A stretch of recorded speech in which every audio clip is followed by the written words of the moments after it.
Almost a decade before Patty Jenkins brought Wonder Woman to the big screen, director Angela Robinson was gifted a book about the history of her favorite superhero. In the last chapter, almost as an addendum, she found a mention of the comic's creator, William Moulton Marston, who, among other things, invented the lie detector test, and lived in a polyamorous relationship with 2 women. Robinson was blown away. After some research, she realized that Marston, a psychologist, had started writing the comic as a form of feminist propaganda aimed at disseminating his theories about emotions, and to educate young men about the benefits of female power. For inspiration, he turned to the 2 women in his life, wife Elizabeth Holloway, and the lover Olive Byrne. Advertisement: Robinson's film, Professor Marston. At its core, the film is a love story. But it's also a tale of acceptance, feminism, queerness, polyamory, and sexual exploration, all themes that eventually made it into the early Wonder Woman narrative. After Marston's death in 1947, the superhero was largely stripped of her powers and sexual innuendo, and wouldn't reclaim either until decades later. Many facts about the Marstons are up for debate, but here are some we know for sure. Marston had sexual relationships with both his wife and Byrne, and all 3 lived together with their children. Holloway worked as a psychologist and then as an editor, and was often frustrated by the lack of opportunities women were afforded at the time. Byrne, on the other hand, was related to some of the influential feminists of the early 20th century, her mother, Edith Byrne, and her aunt, Margaret Sanger, mother of the birth control movement. While Marston definitely imbued his work with bondage imagery, Robinson made a choice to explore the relationship that Byrne and Holloway might have had with BDSM, and also each other. The movie shows them exploring their own emotional and sexual boundaries, and grapples with the idea that bondage can be a feminist act. Advertisement: What about it didn't surprise me, Robinson exclaimed when I asked her that Marston invented the lie detector test, that he and his wife were early psychologists, that they fell in love with another woman, and all lived together in this relationship. It was really the love story at the core of it, and how that was reflected in the pages of the Wonder Woman comic that blew my mind. I thought, oh, there's this incredible untold story here, but the road to tell that story wasn't an easy one. Initially, Robinson said, her desire to make this film stemmed from frustration that there hadn't yet been a superhero movie devoted to Wonder Woman. Over the next 8 years, she did research in her spare time, reading all of Marston's books, developing a feel for his personality and ideas, and eventually writing and selling a script. And then, it was time to cast the film, specifically the women, so integral to the future Wonder Woman figure. Rebecca Hall, it turns out, had also been fascinated with the story of the Marstons and was thinking about adapting it herself. But after reading Robinson's interpretation, she decided to take on the role of Elizabeth Holloway. For Olive Byrne, Robinson was looking for someone who could be both vulnerable and strong, someone who could embody the journey that Olive Byrne embarks on throughout the film, going from blonde ingenue to confident adventuress. After meeting with a number of actresses, Bella Heathcote sent Robinson a tape of her doing Olive's scene in her living room. She was, in her words, blown away. Advertisement: Heathcote, for her part, was immediately drawn to Olive. The arc that the character goes through, she said when asked what she loved most about the character. The fact that there even is an arc. Once Luke Evans was cast as Marston, the movie was shot in a mere 25 days. And through a happy accident, Professor Marston. In a way, it's no coincidence that 2 films about Wonder Woman hit theaters within months of each other. It speaks to a hunger for this kind of female role model, and for a better understanding on how she came to be. On the eve of the film's release, Refinery 29 sat down with Robinson, Hall, and Heathcote to chat about what it was like to bring these strong women characters to life. Here's what they had to say about Wonder Woman, feminism, and their unique roles in Professor Marston. On why Wonder Woman is so important today, Angela Robinson: We're in this moment of Wonder Woman, where she's this huge phenomenon. It's the perfect time to go back and look at the people whose ideas and ideals really inspired her. The Marstons wanted to save the world with their ideas. They were at a moment where they thought that psychology could really change hearts and minds, and it was a very literal attempt to try to stop violence, to stop war on the planet by creating this pop culture phenomenon. It's the perfect time to look back at these people who created the thing that we all love today, and see what they were about. Advertisement: Rebecca Hall, it's been a long time coming. I think on a really basic level it's a question of representation. Women haven't been represented in that superhero world. But I also think that it's the story we're telling the origin of. You learn from watching this movie that this figure was conceived of as a peacekeeper. She's a superhero that's meant to go out and stop war. I can see why that's attractive right now. Rebecca Hall and Angela Robinson on the experience of working with women on this film. Bella Heathcote, things that are conflicting or contradictory, like being sensitive and strong as a woman, are so rarely depicted in scripts. I always felt like Angela was just the right person for the role, because she was so enthusiastic, such a fan of Wonder Woman, and because she's been trying to make this film for so long. Being on set with her was a delight, and I'm not sure that was because of her gender. But I definitely felt safe to explore the character. There's no risk that the telling of this story becomes this Hollywood male fantasy. All of the sexuality in the film is rooted in an emotional story. You can tell that Angela is really preoccupied with what is happening to the women in those scenes. And she's really preoccupied with consent, and she uses it throughout the film.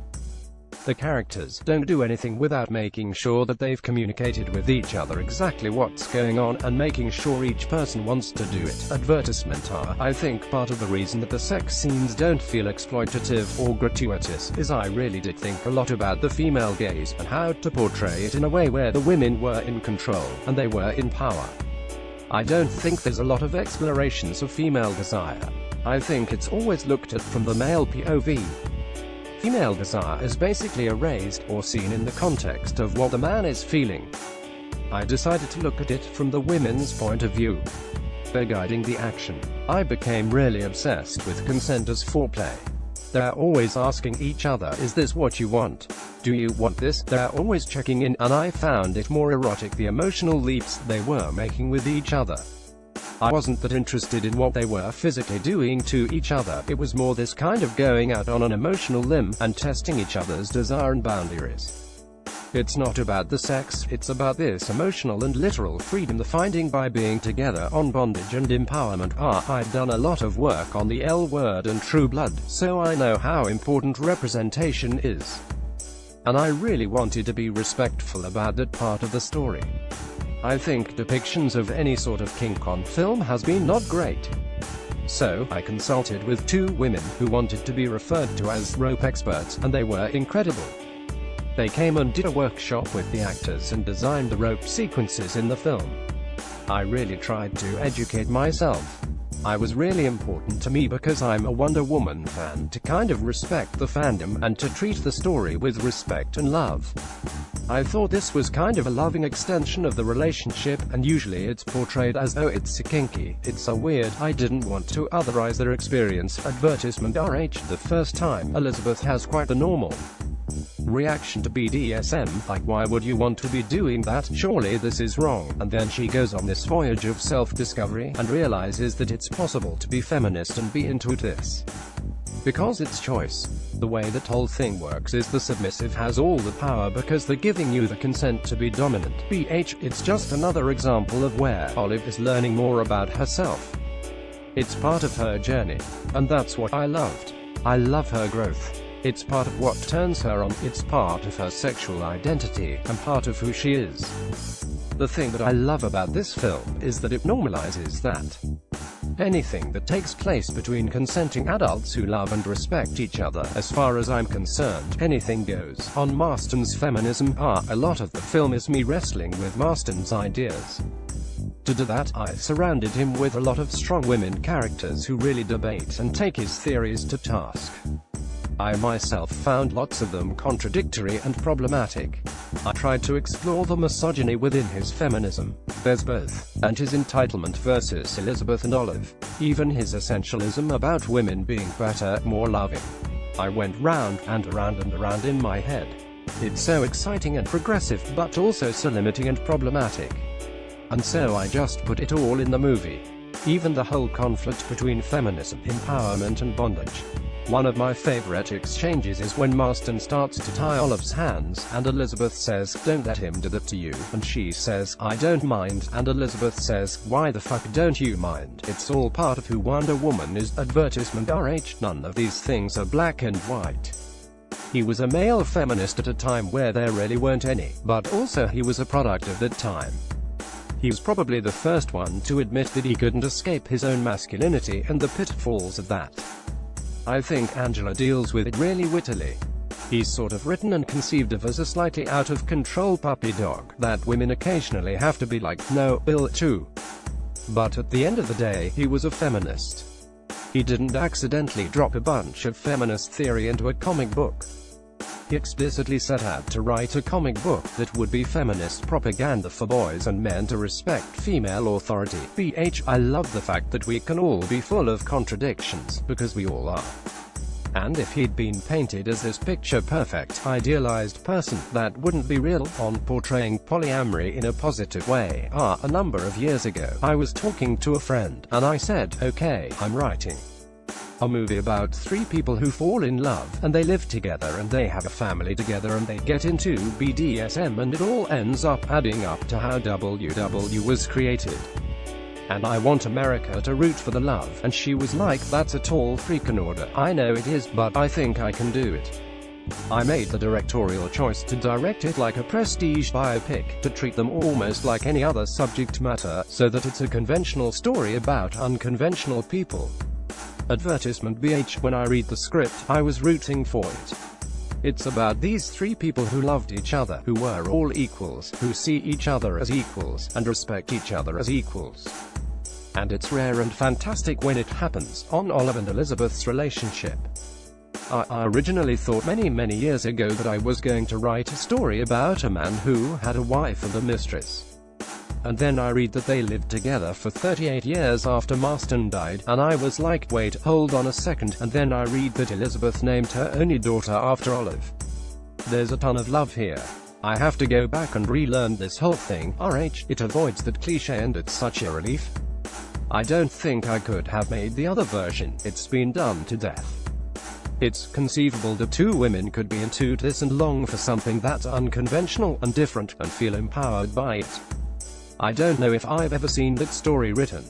I've seen the version where one party feels left out, and it's doomed and miserable. But I've never seen the part of the story where it's like, oh, I've just figured out who I really am, and I'm really into this. I love the relationship.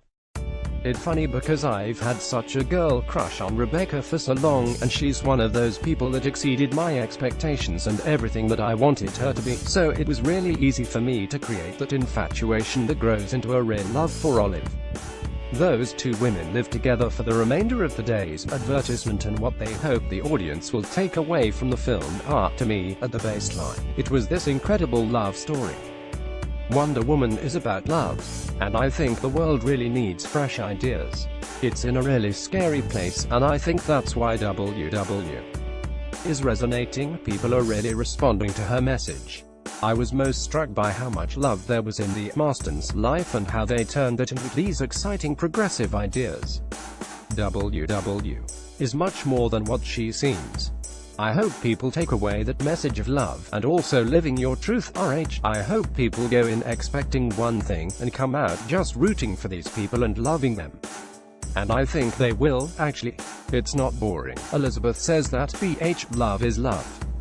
And also the fact, it still stuns me as I'm saying it, that this character of Wonder Woman was created by a man who was a feminist long before it was fashionable to encourage young boys to submit to female authority. And that's an incredible message. Read these stories next. The viral words you need to know. The problematic SATCC no one talks about every time a TV character's death just about killed you advertisement.